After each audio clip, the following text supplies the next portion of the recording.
এই মুহূর্তে আমাদের হাতে আসা সর্বশেষ বাংলাদেশের আলোচিত সমালোচিত বাছাইকৃত গুরুত্বপূর্ণ সংবাদ শিরোনাম শুরুতেই জানিয়ে দেব। রোজায় নির্বাচনী কার্যক্রম ও প্রচারণায় আপত্তি বিএনপির। খালেদা জিয়ার বিশ্বাস, গণতন্ত্র ছাড়া রাষ্ট্রের উপকার হয় না, বললেন মির্জা ফখরুল। ৩৫,০০০ মানুষের পরিশ্রমে পরিচ্ছন্ন সব সিটি কর্পোরেশন, বললেন আসিফ মাহমুদ।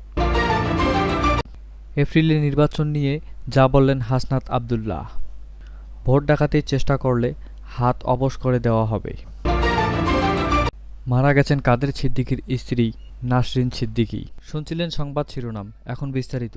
তবে তার আগে অনুরোধ থাকবে ভিডিওটিতে একটি লাইক এবং কমেন্ট করে জানিয়ে দিন আজকের এই ভিডিওটি সম্পর্কে আপনার মূল্যবান মতামত। আর অবশ্যই এই ভিডিওটি আপনার ফেসবুক সোশ্যাল মিডিয়ায় শেয়ার করে ছড়িয়ে দিন আর জানিয়ে দিন আপনি কোথা থেকে বা কোন জেলা থেকে দেখছেন বা শুনছেন।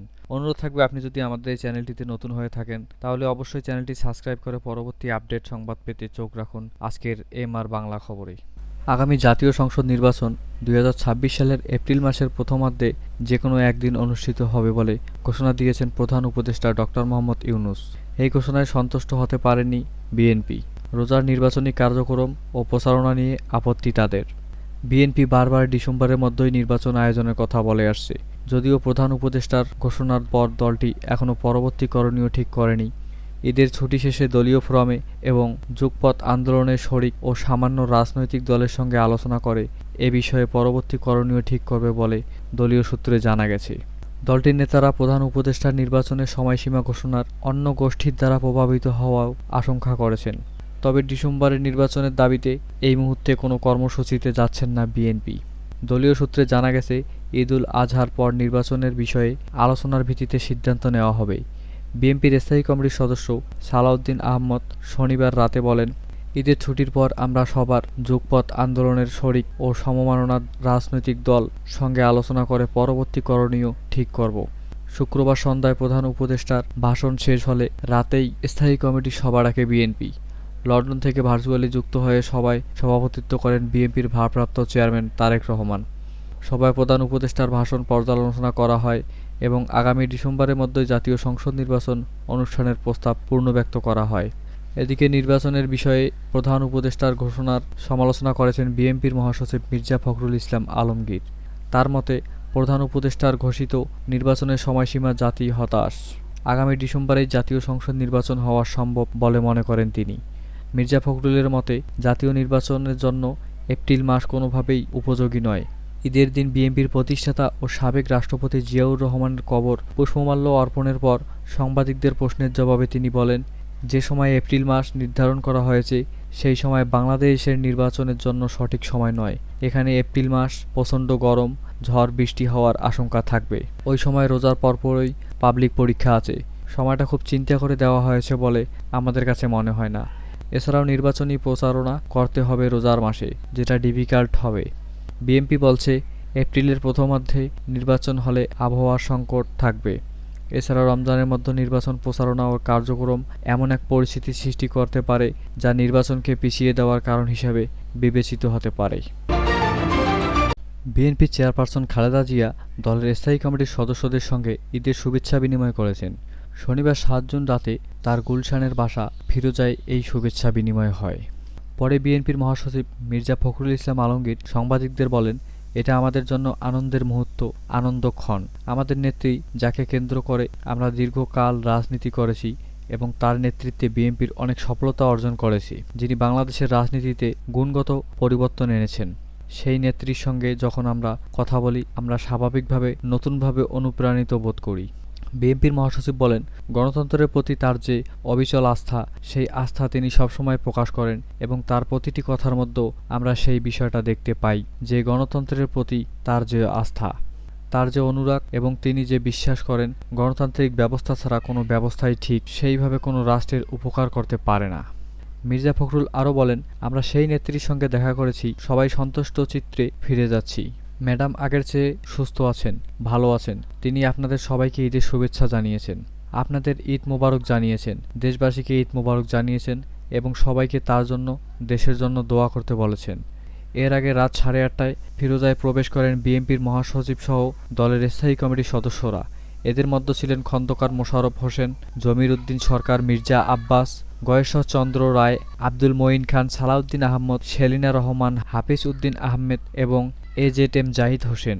স্থায়ী কমিটির সদস্যদের সাক্ষাতের পর দলের ভাইস চেয়ারম্যান আলতাফ হোসেন চৌধুরী, মোহাম্মদ শাহজাহান, আব্দুল আউয়াল মিন্টু, চেয়ারপারসনের উপদেষ্টা কাউন্সিলের সদস্য আব্দুল হালিম, আফরোজা খাতুন, রীতা বিএনপি প্রধানের সঙ্গে ঈদের শুভেচ্ছা বিনিময় করেন। কুরবানি ঈদে দেশের সব সিটি কর্পোরেশনের সফলভাবে পরিচ্ছন্ন কার্যক্রম সম্পূর্ণ হয়েছে বলে জানিয়েছেন স্থায়ী সরকারের উপদেষ্টা আসিফ মাহমুদ সজীব ভুঁইয়া। শনিবার ৭ জুন এক ফেসবুক স্ট্যাটাসে তিনি এই তথ্য নিশ্চিত করেছেন।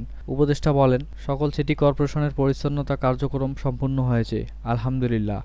৩৫,২৭২ জন পরিচ্ছন্নতা কর্মী ঈদ আনন্দ বিসর্জন দিয়ে সুন্দর করেছেন আমাদের এই উদযাপন। আপনাদের প্রতি কৃতজ্ঞতা। এর আগে শনিবার দুপুর ২টায় ঢাকা উত্তর সিটি কর্পোরেশনের ডিএনসিসি আনুষ্ঠানিকভাবে কুরবানির বর্জ্য অপসারণ কার্যক্রমে উদ্বোধন করেন স্থায়ী সরকারের উপদেষ্টা আসিফ মাহমুদ ও ডিএনসিসির প্রশাসক মোহাম্মদ এজাজ। এ সময় তিনি বলেছিলেন, ২ সিটিতেই আজ শনিবার রাতেই মধ্য কুরবানির পশুর বর্জ্য অপসারণ করা হবে। সিটি কর্পোরেশনের নির্ধারিত যে সময় বেঁধে দিয়েছে, আশা করছি এর মধ্যেই তারা বর্জ্য অপসারণের কাজ শেষ করতে পারবে। পরিচ্ছন্নতা কর্মীদের অক্লান্ত পরিশ্রমে নগরবাসীকে একটি সুন্দর পরিচ্ছন্ন নগরী উপহার দিতে পারব। জানা গেছে, এবার সব মিলিয়ে দেশের ১২টি সিটি কর্পোরেশনের ৩৫,২৭২ জন পরিচ্ছন্নতা কর্মী নিরলস পরিশ্রমে সফলভাবে কুরবানির বর্জ্য অপসারণ কার্যক্রম সম্পূর্ণ করেছে। জাতীয় নাগরিক পার্টির এনসিপির দক্ষিণাঞ্চলের মুখ্য সংগঠক হাসনাত আবদুল্লাহ বলেছেন, আগামী এপ্রিলে নির্বাচন করতে হলে এবছরের জুলাইয়ের মধ্যে ঐক্যমত্যের ভিত্তিতে ঘোষণাপত্র ও জুলাই সনদ দিতে হবে।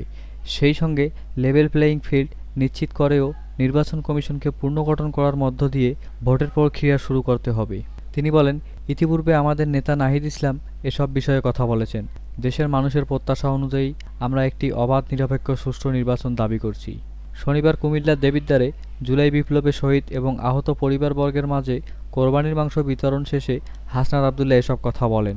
হাসনাত বলেন, শহীদ এবং আহতদের কাছে আমাদের দায় আছে। তারা দেশের একটি অমূল্য পরিবর্তনের জন্য রক্ত দিয়েছে। তাদের ত্যাগ বৃথা যেতে পারে না।